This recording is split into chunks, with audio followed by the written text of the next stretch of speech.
E hoje a mensagem é o poder da ressurreição. Esse é o título da nossa mensagem, o poder da ressurreição. Se você estiver anotando, eu quero te encorajar a estar anotando.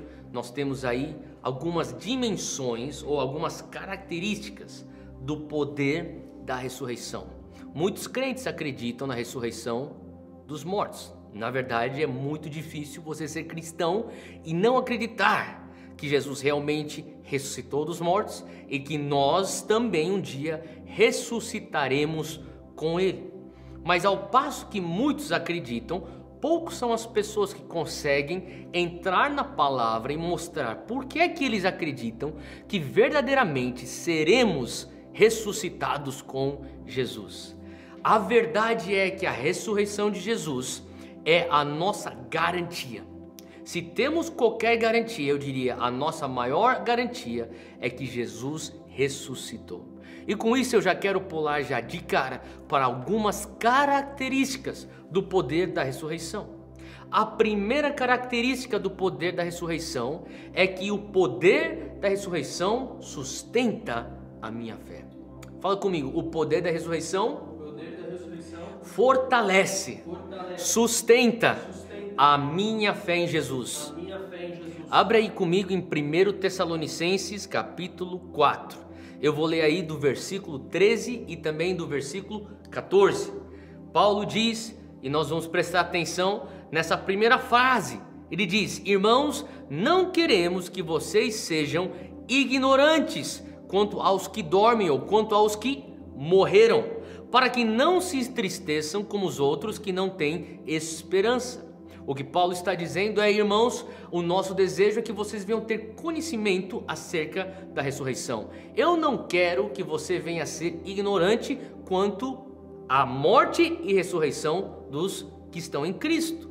Versículo 14: se cremos que Jesus morreu e ressurgiu, cremos também que Deus trará mediante Jesus, através de Jesus e com Jesus, aqueles que nele dormiram. Você pode ter, que nem diz o hino, porque ele vive, posso crer no amanhã. Você só pode ter perspectiva para o futuro, porque ele não está mais no túmulo. Para pensar, a tua fé no amanhã não está apenas no fato que ele foi para a cruz. A tua fé num futuro com ele não está no fato apenas que ele foi sepultado. A tua fé e esperança para estar em união com ele na glória é porque hoje, depois do terceiro dia do sepultamento, ele ressuscitou e hoje vivo está. É só por isso que você tem essa fé no amanhã, como diz a canção. Abre aí comigo no 1 Coríntios capítulo 15. Esse vai ser um texto que nós vamos destrinchar hoje. 1 Coríntios 15, do verso 12 ao 17. Enquanto você está chegando aí nesse texto, é interessante você pensar que não existe nenhuma fé. Eu sei que o pastor César já falava isso agora há pouco na oferta. Não existe nenhuma crença, não existe nenhuma religião cujo fundador afirma ser o mediador à vida eterna. Não existe. Não existe isso no Islã, não existe isso no budismo, não existe isso no hinduísmo ou em outras religiões, cujo fundador diz: eu não estou mais morto, eu estou vivo, eu fui ressuscitado. Você pode ir para muitos túmulos e encontrar pessoas que foram ícones históricos, mas a verdade é que você nunca vai conseguir encontrar o túmulo de Jesus com alguma coisa lá dentro. Pelo contrário, algumas vezes eu já fui lá para Jerusalém, no jardim do túmulo, e lá você encontra o túmulo e lá está escrito numa placa: ele não está aqui, ele vivo está. Glória a Deus por isso, aplauda Jesus aonde você está. Ele não está mais morto, ele está vivo. Por quê? Porque ele é o único que venceu a morte. Nenhum outro líder religioso conseguiu vencer a morte, só Jesus. Por quê? Porque ele não era um mero líder religioso, ele era 100% homem e ele é 100% Deus. Paulo explica isso em 1 Coríntios capítulo 15, versículo 12. Olha só comigo, ele diz: ora, se está sendo pregado que Cristo ressuscitou dentre os mortos, como alguns de vocês estão dizendo que não existe ressurreição dos mortos? Em outras palavras, algumas pessoas estão falando: eu não sei se esse negócio de ressuscitar dos mortos existe, se isso realmente é verdade. Paulo ele interrompe e fala: pessoal, para quê? Deixa eu te explicar uma coisa que é extremamente importante você entender. Ele diz no versículo 13: se não há ressurreição dos mortos, nem Cristo ressuscitou. E se Cristo não ressuscitou, é inútil a nossa pregação, como também é inútil a fé que vocês têm. Mais que isso, seremos considerados, ele se refere a ele e os apóstolos que estão pregando Cristo ressurreto, nós seremos considerados falsas testemunhas de Deus, pois contra ele testemunhamos que ressuscitou a Cristo dentre os mortos. Mas se de fato os mortos não ressuscitam, a palavra diz, ele também não ressuscitou a Cristo. Pois se os mortos não ressuscitam, nem mesmo Cristo ressuscitou. Versículo 17: e se Cristo não ressuscitou, inútil é a fé que vocês têm e ainda estão em seus pecados. Entenda uma coisa, meu querido, entenda uma coisa, Zion Church: se Cristo não ressuscitou, nós ainda estamos presos ao nosso pecado. A verdade fundamental, escuta bem, se estiver anotando, anota isso. A verdade fundamental da fé cristã é que Jesus veio como homem ao mundo, e aqui como o Cordeiro Imaculado, o sacrifício perfeito, ele foi crucificado.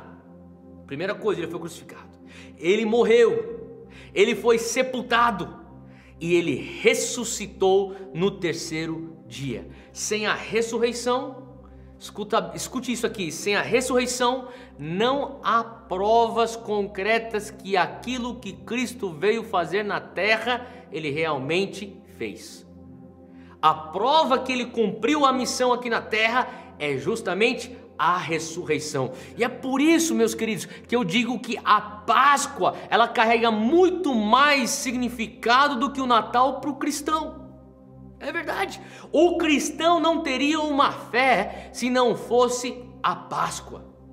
Sim, o Natal é importante, nós celebramos a encarnação de Cristo, mas eu digo, sabe, o que sacramenta, o que sela a nossa vitória é a ressurreição de Jesus. Sabe, a ressurreição de Cristo, entenda isso, a ressurreição de Cristo é a estaca, pensa numa estaca, uma estaca enfincada na parede, e você tem então uma sacola pendurada naquela estaca. Tá imaginando? Essa sacola pendurada é a tua fé cristã. Essa estaca que sustenta essa sacola é a ressurreição de Cristo. Sem a ressurreição de Cristo, cai-se então a sacola. Não existe como ter fé cristã sem a ressurreição de Cristo. Existe prova histórica, diversas provas históricas que Jesus Cristo ressuscitou dos mortos. Sabe, eu amo o fato que Deus é um especialista em transformar tragédias em bênção. Você acredita nisso? Que Deus é especialista em transformar aquilo que o inimigo intentou para mal para algo bom. E eu creio que Deus vai fazer a mesma coisa com essa pandemia. Aquilo que o inimigo intentou para mal, de tentar prender a igreja. Há 5 semanas atrás nós estávamos em 3 estádios pelo Brasil, 150 mil jovens, idade média 24 anos, dizendo: eis-me aqui, envia-me, eu quero viver a grande comissão como estilo de vida. Nós fizemos esse voto, nós fizemos esse compromisso, nós dissemos sim a esse chamado. 5 semanas depois, todos nós estamos presos em casa. Eu perguntava: Deus, como que é possível isso? O que o Senhor está fazendo? E o Senhor começou a me lembrar que Ele é especialista em transformar aquilo que o inimigo intenta para o mal, Ele transforma para o bem. Eu sei que o Senhor está consolidando convicção em nossos corações. O Senhor está aumentando a paixão e o poder de decisão em nosso espírito. Aquilo que nós dissemos naquele dia, junto com o povo, uma multidão, nós continuamos dizendo sim em nossos quartos em isolamento, porque a convicção cresce, a fé aumenta, a esperança ela está cada vez maior. Eu digo para você, é momento de você continuar dizendo sim, porque assim como o Senhor fez lá atrás, quando eles falaram, vamos pôr os soldados romanos na porta daquele túmulo, porque sabe de uma coisa, ó autoridades, os discípulos deles, os seguidores de Jesus, vão vir aí no meio da noite roubar o corpo dele e vão sair dizendo para todo mundo, ele ressuscitou. Então eles escutaram. Era uma afronta para Cristo, para Jesus, por então guardas romanos na porta do túmulo, mas foram postos na porta do túmulo. Mas Deus, o especialista de transformar aquilo que era intentado para mal para o bem, justamente usou estes guardas romanos como a maior prova da ressurreição, porque depois de 3 dias o corpo não estava mais lá. E a pergunta foi, como que o corpo não está lá, sendo que nós tínhamos os guardas romanos guardando a porta do túmulo? Então a conclusão era, com certeza não foram os discípulos de Jesus que tiraram o corpo. A única opção é que Jesus realmente ressuscitou dos mortos. A maior prova naquele momento foi aquilo que foi usado como um ataque do inimigo. Glória a Deus por isso. Eu creio que o Senhor está fazendo isso nos dias de hoje, e porque Ele vive, a nossa fé é forte e a nossa fé não é em vão. Você crê nisso? Amém. Sabe, o poder da ressurreição, novamente, ele sustenta a tua fé. O poder da ressurreição fortalece a minha fé. Número 2, o poder da ressurreição glorificará o meu corpo. Escute bem, você precisa entender isso. O poder da ressurreição vai glorificar o teu corpo. Segue aqui comigo nas escrituras aqui, 1 Coríntios 15:35 diz, mas alguém pode perguntar, como que ressuscitam os mortos? Com que espécie de corpo virão? Insensato! O que você semeia não nasce a não ser que morra. Quando você semeia, não semeia o corpo que virá a ser, mas apenas uma simples semente, como de trigo ou de alguma outra coisa. Mas Deus lhe dá um corpo como determinou, e a cada espécie de semente dá seu corpo apropriado. Olha só o que ele está aqui dizendo aqui. As pessoas questionavam, mas como é que a pessoa realmente pode ressuscitar? Se a pessoa morre, nós fazemos todos os rituais de enterro, passamos as especiarias, enrolamos e pomos dentro de um túmulo, o corpo não tem mais vida, já estava gelado, já estava duro, já não tem sangue fluindo, é um cadáver, daqui a pouco vai apodrecer. Como que isso aqui pode então um dia vir a ser ressuscitado? E Paulo responde, eu amo como Paulo é tão direto. Ele chega no versículo 36 e fala, seu insensato. Sabe o que quer dizer isso? Seu tolo. Você é um tolo. O que você semeia não nasce a não ser que morra. O que ele está querendo dizer? Quando você vai plantar uma semente de maçã, ela desce na terra, ela tem que morrer. Quando aquela semente morre, ela então pode germinar. Você vai ver então vida surgindo, o caule sai da terra e eventualmente se torna uma macieira. Da mesma maneira, Paulo está dizendo, a não ser que você morra, você não consegue gerar vida, e se não gera vida, você não tem uma árvore que nasce de novo. Olha só o que Paulo está nos explicando. Ele diz assim, por mais que o nosso corpo seja incrível. Eu não sei se você gosta de assistir alguns documentários, de vez em quando eu assisto sobre o corpo humano. O nosso corpo humano ele é incrível. Ele é capaz de fazer tantas coisas. O nosso corpo humano ele foi criado com tantos detalhes, tudo por um propósito. É incrível ver a engenharia por trás do corpo humano. Mas deixa eu te dizer, por mais que ele seja tão incrível, o nosso corpo, ele ainda é corruptível. Sabe o que eu estou falando? Eu estou falando que o nosso corpo é suscetível a enfermidades. É por isso que nós estamos nessa pandemia hoje, porque corpos são suscetíveis a doenças. O meu corpo, o teu corpo, por mais que você esteja feliz e satisfeito com o teu corpo, você come bem, você exercita bem, você dorme bem, você cuida do teu corpo, você faz check-up médico frequentemente. Que bom, continue sendo um bom mordomo do teu corpo, mas a verdade é que mesmo você cuidando do teu corpo e você feliz com o teu corpo, isso aqui é corruptível. Nós estamos sujeitos às coisas desse mundo, sem contar também que nós estamos sujeitos à contaminação que o pecado causa no nosso corpo. Isso aqui é um outro assunto, mas Paulo explica isso também, que o pecado ele causa ele vem difamar o nosso próprio corpo. Sabia que existem pessoas que estão sentindo coisas no corpo que têm origem emocional? Tem muita ansiedade aí hoje, tem muito medo hoje, e pessoas estão sentindo as reações do nosso corpo. Por quê? Porque o nosso corpo é corruptível.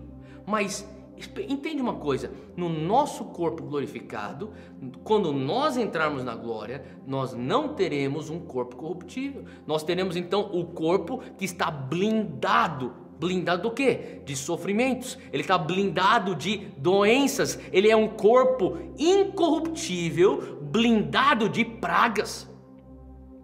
Ele é blindado de maldições. Esse corpo incorruptível. Continua aqui comigo e no versículo 42 agora. Pula lá para baixo. 1 Coríntios 15, 42. Ele fala assim: assim será com a ressurreição dos mortos. O corpo que é semeado é perecível e ressuscita imperecível. Então o que ele está falando? Quando você vai para a terra, o teu corpo é perecível, ele vai perecer. Mas na ressurreição você vem com um corpo que é imperecível. Ele é semeado em desonra e ressuscita em glória. Eu não sei se você já acompanhou alguém que está nos seus últimos dias aqui nessa terra, porque está sujeito à enfermidade. Eu tive entes queridos meus, parentes meus, que faleceram recentemente, e eu pude acompanhar os últimos dias no hospital. É uma coisa que parte o meu coração. A imagem que eu tenho é de uma pessoa saudável, feliz, mas quando eu estive lá nos últimos dias, era como se o corpo não estivesse mais com honra, já tinha desonra. E o que Paulo está falando é: você sente no corpo a desonra, a corrupção do físico. Ele diz aqui no versículo 43: semeado em desonra, você desce, você é semeado no solo em desonra, mas você ressuscita em glória. Você desce perecível, mas você ressuscita imperecível. Faz sentido o que eu estou falando? Olha só o versículo ainda 43. Ele fala assim: você é semeado em fraqueza. Eu me lembro das imagens que eu tinha dos meus familiares que faleceram, fracos. Mas eu sei que eles, pela graça de Deus, eles estão em glória. Eles eram cristãos, firmes em Jesus. Eles vão ressuscitar em poder, não em fraqueza, em poder. Versículo 44, eles vão ser semeados um corpo natural, mas eles vão ressuscitar um corpo espiritual. Mesmo que tenhamos corpos físicos saudáveis, entenda uma coisa, mesmo que tenhamos corpos físicos honráveis, fortes, poderosos, nada vai se comparar com o corpo glorificado que você vai ter. Nada vai se comparar com o corpo que você vai ter, que não vai estar sujeito às leis da física. O teu corpo natural, ele tem que estar sujeito à lei da gravidade. O teu corpo natural, ele tem que estar sujeito às leis da física. Você tem que beber água, que nem eu vou beber um pouquinho agora, porque eu tô com a garganta seca. Porque eu tô com um corpo corruptível. Você precisa comer, você precisa dormir. Você sente isso, teu corpo fica cansado. Agora olha só, quando você tiver um corpo glorificado, você não vai estar sujeito às leis físicas. Sabe aquela história que Jesus atravessa a parede? Ele está com o corpo glorificado. Então, não, mas aquele era um espírito. Se fosse um espírito, por que ele fala para Tomé: vem, toca as minhas mãos, toca o meu lado? É o corpo físico. Se fosse um só espírito, por que ele consegue sentar na beira da praia, assar peixe e tomar o café da manhã com os discípulos? Espírito não come peixe. Espírito não tem como se tocar. Mas espírito, ele era dentro de um corpo glorificado que atravessava paredes. Um dia eu e você vamos estar atravessando paredes. Um dia eu e você vamos estar andando sobre as águas das piscinas do céu. Se é que tem piscinas lá, ou rios, ou seja lá o que tem lá no céu. Eu sei de uma coisa, nós vamos começar a descobrir coisas incríveis que podemos fazer com o nosso corpo glorificado. Olha só, 1 João capítulo 3, versículo 1, diz assim: vejam como é grande o amor que o Pai nos concedeu. Ele está falando assim, ó, veja como o Pai te ama tanto. Qual que é o maior sinal do amor do Pai? Sermos chamados filhos de Deus. Uau! Fala para quem está ao teu lado, você é filho de Deus, ou você é filha de Deus. Você é filho de Deus. Porque Ele te ama demais. Porque Ele te ama demais. Não por merecimento, Não por merecimento, mas porque Ele simplesmente te ama. mas porque Ele simplesmente te ama. Você crê nisso? Amém. E Ele fala assim, o que de fato nós somos. Por isso o mundo não nos conhece, porque não o conheceu. Versículo 2: amados, agora somos filhos de Deus, e ainda não se manifestou o que havemos de ser. Presta atenção, versículo 2: amados, agora somos filhos de Deus. Quem aqui é filho de Deus? Levanta a mão. Filho ou filha de Deus? Aí na tua sala, cutuca quem está do teu lado, fala, você é filho de Deus?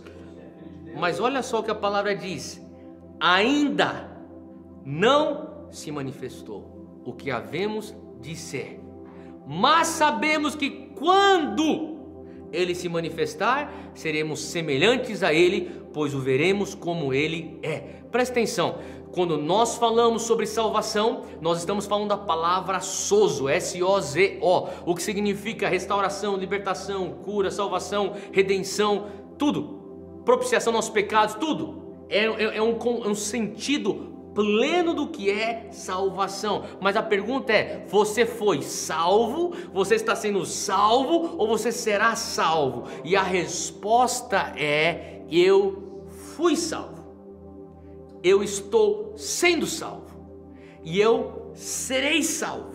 Sabe essa parte aqui, ó, serei salvo, tem a ver com o versículo 2. Ainda não se manifestou o que havemos de ser. Você tem dentro de você já, através da salvação, a semente da incorruptibilidade. Você tem, através da salvação, no teu espírito, a semente espiritual. Mas carece você descer à terra, morrer, para ressuscitar com Cristo na sua incorruptibilidade. E quando isso acontecer, versículo 2 vai se cumprir. Ainda não se manifestou, mas vai se manifestar o que havemos de ser, e sabemos que quando Ele se manifestar na segunda vinda e na glória, seremos semelhantes a Ele, pois o veremos como Ele é. O dia que você conseguir enxergá-lo glorificado, é o sinal que você também está vindo a adentrar a tua incorruptibilidade. Faz sentido? É aquele momento que nós falamos, seremos salvos. Olha só, se você está vivo, o que eu imagino que você está me assistindo agora, tomara Deus que você esteja vivo. Deixa eu falar uma coisa, você é humano. Se você está vivo respirando o ar, você é humano. E você tem a semelhança de um corpo físico. Quando você acorda, por mais que teu cabelo esteja bagunçado, a tua cara inchada, os teus olhos mal abertos, o teu cônjuge, o teu filho, o teu pai, a tua irmã consegue ver o teu corpo e entender quem você é. Por quê? Você tem a semelhança de um corpo humano. Faz sentido? Mas, olha só, da mesma maneira, quando ressuscitarmos, teremos a semelhança não de um corpo humano, teremos a semelhança da imagem de Jesus. Por quê? Nós acabamos de ler aqui no versículo 2, sabemos que quando Ele se manifestar, seremos semelhantes a Ele, pois o veremos como Ele é. Glória a Deus por isso. Olha só que interessante, hoje nós já somos filhos de Deus. Se você puder, anota isso que eu vou te falar. Escreve isso aqui. Hoje eu já sou um filho de Deus. Eu já sou uma filha de Deus. Mas hoje eu ainda não vejo a manifestação física do corpo glorificado. Mas eu verei quando Ele voltar e quando estiver com Ele na glória. Uau! É por isso que nós ansiamos pela segunda vinda de Cristo. É por isso que parte do nosso espírito clama: Maranata, Maranata, vem Jesus. E quando Ele voltar, num piscar de olhos, nós seremos como Ele, ao vê-lo como Ele é. É isso que a palavra está nos ensinando.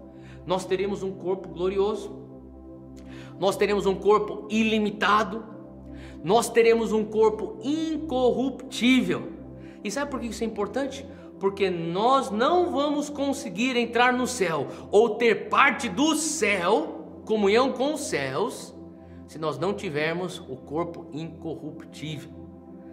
Mas eu pensei que você prega sobre o reino aqui, agora. Sim, Jesus pregava, chegou agora o reino, mas a verdade é que o reino está aqui agora, mas a plenitude do reino só virá na segunda vinda de Cristo. E para nós termos parte da plenitude do reino, nós precisamos ter parte do poder, ter parte no poder da ressurreição, para termos junto com Ele o poder incorruptível, porque sem poder incorruptível você não consegue ter comunhão com a plenitude do reino. Olha só o que está escrito em Êxodo capítulo 33, abre aí comigo, Êxodo 33, versículo 18.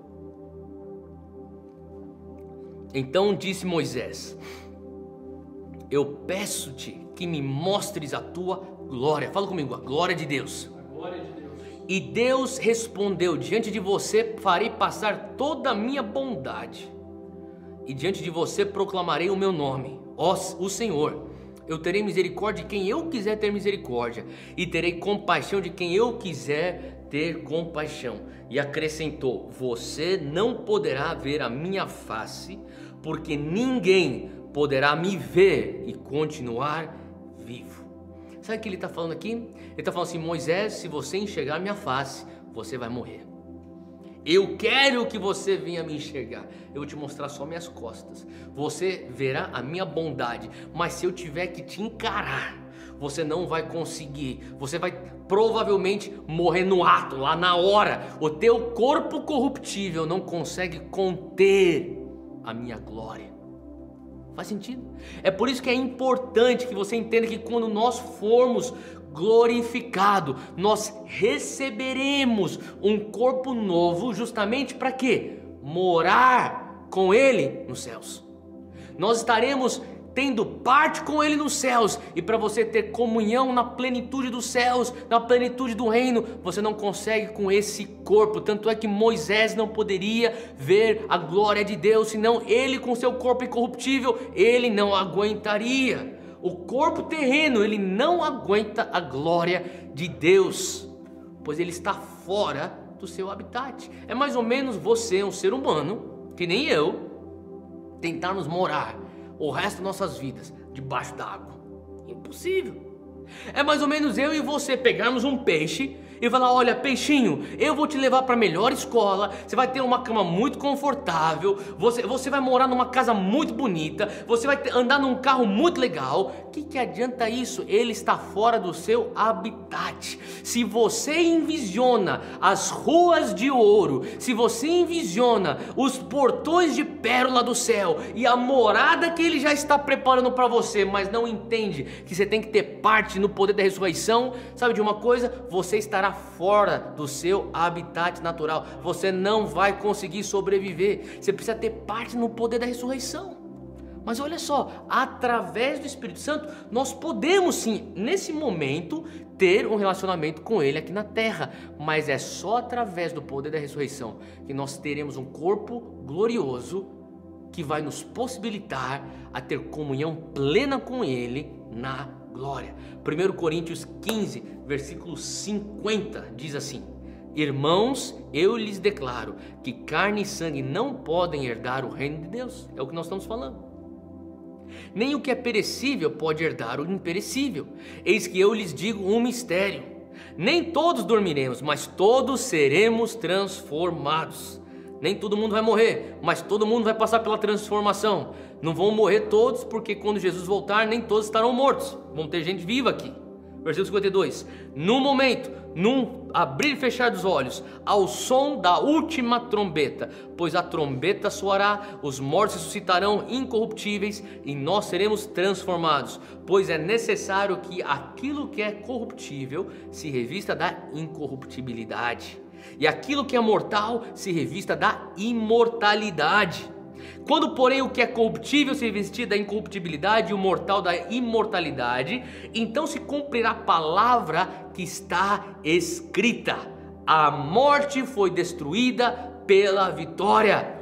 Onde está, ó morte, a sua vitória? Onde está, ó morte, o seu aguilhão? O aguilhão da morte é o pecado, e a força do pecado é a lei. Mas graças a Deus, fala comigo, graças a Deus, eu tenho a vitória, por meio do nosso Senhor Jesus Cristo. Veja então, você lendo esse texto, a morte não tem que ser vista como algo terrível. Eu sei que, sabe, diante daquilo que a gente consegue enxergar, desse lado da eternidade, sim, nós olhamos a morte como uma coisa horrível. Mas se você consegue ter a ótica toda daquilo que significa um mundo corruptível e do outro lado um mundo incorruptível, sabe o que vai acontecer? Você vai ficar preso numa crise saudável. É isso mesmo. Você vai ficar preso numa tensão, que é uma tensão que eu creio é a vontade de Deus, que você e eu estejamos sempre vivendo os dias na terra no meio dessa tensão. Theo, que tensão é essa? Que crise saudável é essa? Essa tensão, essa crise é aquilo que Paulo descreve em Filipenses. Filipenses capítulo 1, versículo 21. Abra aí comigo, ele diz: porque para mim o viver é Cristo e o morrer é lucro. Ele está falando, eu quero viver, eu quero fazer alguma coisa para Jesus aqui na terra. Eu quero viver porque eu quero que as pessoas através da minha boca venham conhecer quem Cristo é. Mas daí ele para e fala, não, eu quero ir embora, eu quero morrer, porque quando eu morro, aí que eu ganho, é lucro.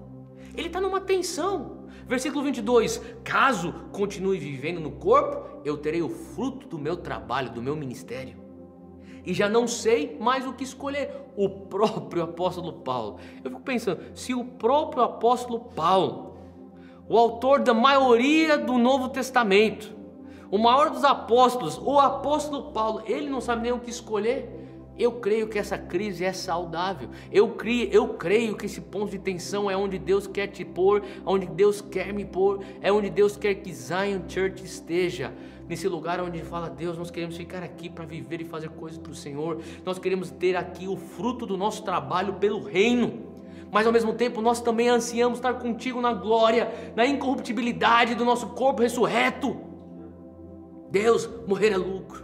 Versículo 23, estou pressionado dos dois lados, eu desejo partir e estar com Cristo, o que é muito melhor. Ele não sabe nem o que fazer.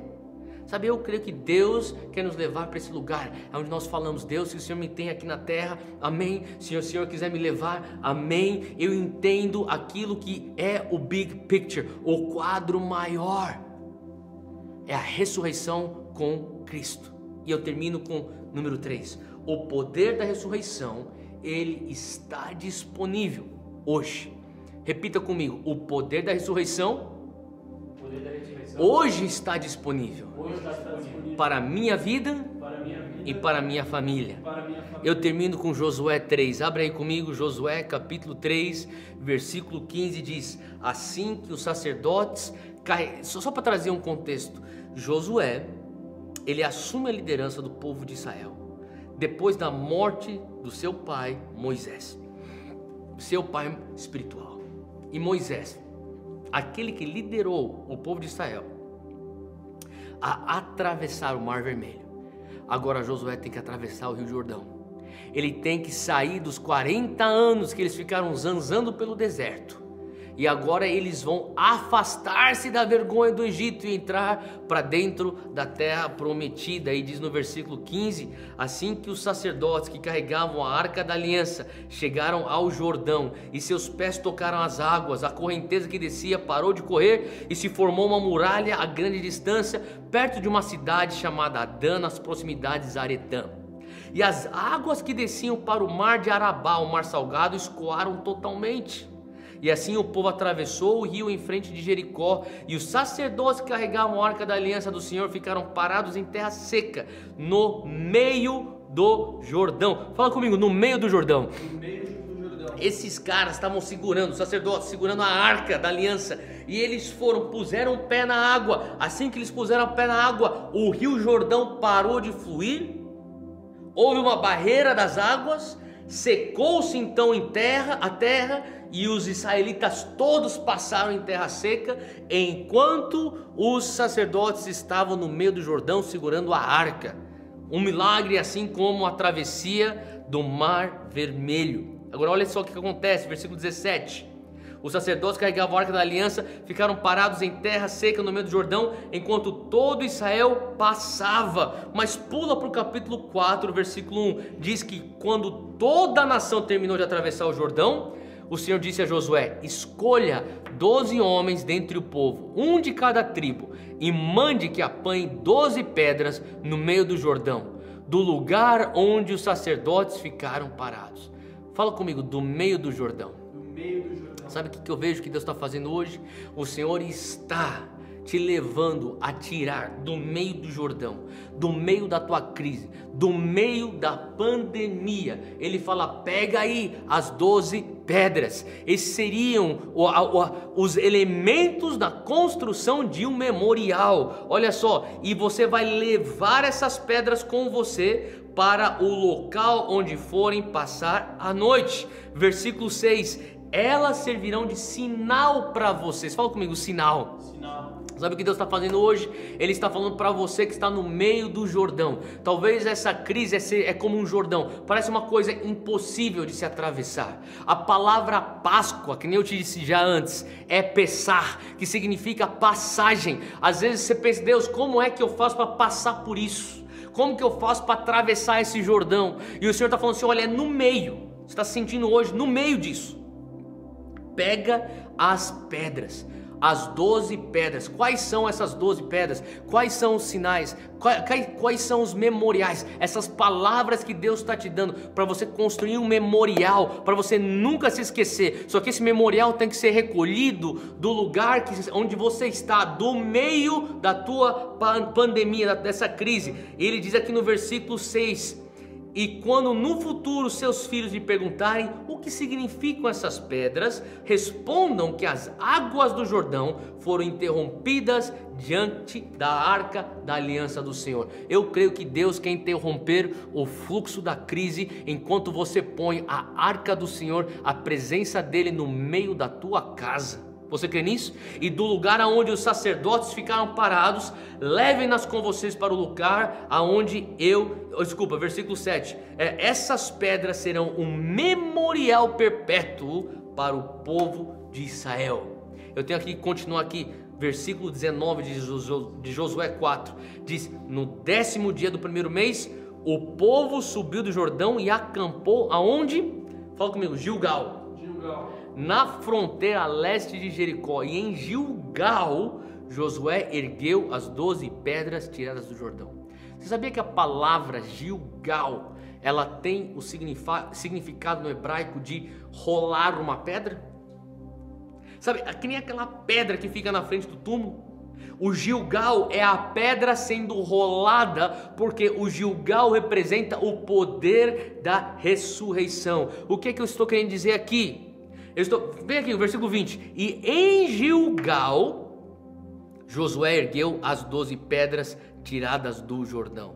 O que significa isso? Ele está falando assim: olha, em Gilgal você vai pegar aquelas palavras que você tirou no meio do teu Jordão, no meio da tua crise, porque você pôs a presença de Deus, a arca da aliança, no meio do Jordão, o milagre aconteceu, as águas foram barradas, você escolheu então 12 pedras para você construir como memorial, não para você, mas para futuras gerações. E hoje de manhã, enquanto eu me preparava para pregar essa palavra, eu escutava o Senhor dizendo que é nesse momento de isolamento social que alguns vão lembrar nas futuras gerações: ah, aquela pandemia de 2020 foi quando meu pai se entregou para Jesus, foi quando meu irmão voltou para Jesus, foi quando a minha mãe teve um encontro com o Espírito Santo. Serão palavras que vão se tornar então os memoriais para futuras gerações. O inimigo quer pegar essa pandemia e marcar com uma cicatriz a tua vida, mas na verdade o que Deus quer fazer é que no meio do Jordão a arca da aliança vai te proporcionar então a você pegar essas promessas e você construir um memorial dos milagres e dos grandes feitos do Senhor. E você vai levar isso para onde? Para o lugar da ressurreição, porque é no meio do teu Jordão que você vai experimentar as promessas de Deus da ressurreição. Capítulo 5, versículo 9: então o Senhor disse a Josué: hoje eu removi de vocês a humilhação sofrida no Egito. Por isso, até hoje, o lugar se chama Gilgal. E na tarde do 14º dia do mês, enquanto estavam acampados em Gilgal, na planície de Jericó, os israelitas celebraram a Páscoa. Olha só, versículo 11: no dia seguinte ao da Páscoa, nesse mesmo dia eles comeram pães sem fermentos e grãos de trigo tostados, produtos daquela terra. Versículo 12 é chave, isso aqui é para você, é um rema para você. Um dia depois de comerem do produto da terra, o maná cessou. Sabe aquela provisão de Deus, maná que vinha lá no deserto? Já não havia mais maná para os israelitas, e naquele mesmo ano, fala comigo, é em 2020. Eles comerão do fruto da terra de Canaã. O que eu estou dizendo para você é que neste ano o Senhor ainda vai cumprir as promessas de Canaã, a terra prometida na tua vida. Enquanto você constrói um memorial em cima dessa revelação de Gilgal, esse lugar da ressurreição, aonde a vergonha da tua vida passada foi cortada, foi afastada de você. Aqui em Gilgal você come então o fruto da promessa de Deus. Talvez você se sinta: Theo, eu estou no meio de um furacão, eu não sei nem para onde ir, eu não vejo perspectiva. Hoje se lembre que a palavra de Deus é Pessah, passagem. Você vai passar, você vai atravessar. Assim como o povo de Deus atravessou o Jordão, você vai atravessar. Mas você não vai atravessar de qualquer maneira. Você vai levar com você um memorial. E quando você chegar do outro lado, que é Gilgal, o poder da ressurreição, você vai construir um memorial, e daquela terra das promessas, nesse mesmo ano, você vai comer do fruto dessas promessas, em nome de Jesus. Fica de pé onde você está, eu quero orar com você. Aonde você estiver agora, abra o seu coração, abra suas mãos, repita comigo: Senhor Deus, eis-me aqui, Deus, eu quero me apropriar hoje do poder da ressurreição. Eu acredito e eu tenho convicção que Jesus ressuscitou corporeamente, e porque Ele ressuscitou, hoje eu posso ter fé. A minha fé é fortalecida. Eu sei, Deus, que porque Ele ressuscitou, o meu corpo um dia irá ressuscitar com Ele. Se eu tenho parte com Ele na morte, eu terei parte com Ele na ressurreição. E com o meu corpo incorruptível, com o meu corpo glorificado, eu poderei ter plena comunhão da glória. E hoje, Senhor, eu digo, em 2020, esse poder da ressurreição está disponível para mim. Eu me aproprio disso. Eu posso estar no meio de um Jordão, mas eu recolho as pedras para construir um memorial lá em Gilgal, o lugar da ressurreição. Sobre o poder da ressurreição, eu vou construir esse memorial e vou comer dos frutos de Canaã, da terra prometida, das tuas promessas, ainda neste ano. porque Ele vive. Em nome de Jesus. Amém. Amém. Aplauda Jesus onde você está. Glória a Deus. Continua aí ainda nessa atmosfera. Eu creio que o Espírito Santo ainda ele quer ministrar o teu coração. Muito obrigado por você ter ficado com a gente e assistido esse vídeo. Eu também quero te encorajar a você clicar aí e se inscrever no nosso canal. Sendo assim, você vai receber todos os vídeos e conteúdos que nós temos. E eu creio que essas mensagens e outros vídeos vão poder te encorajar, te edificar e te acompanhar nesse crescimento espiritual que Deus quer gerar dentro de você. Deus te abençoe.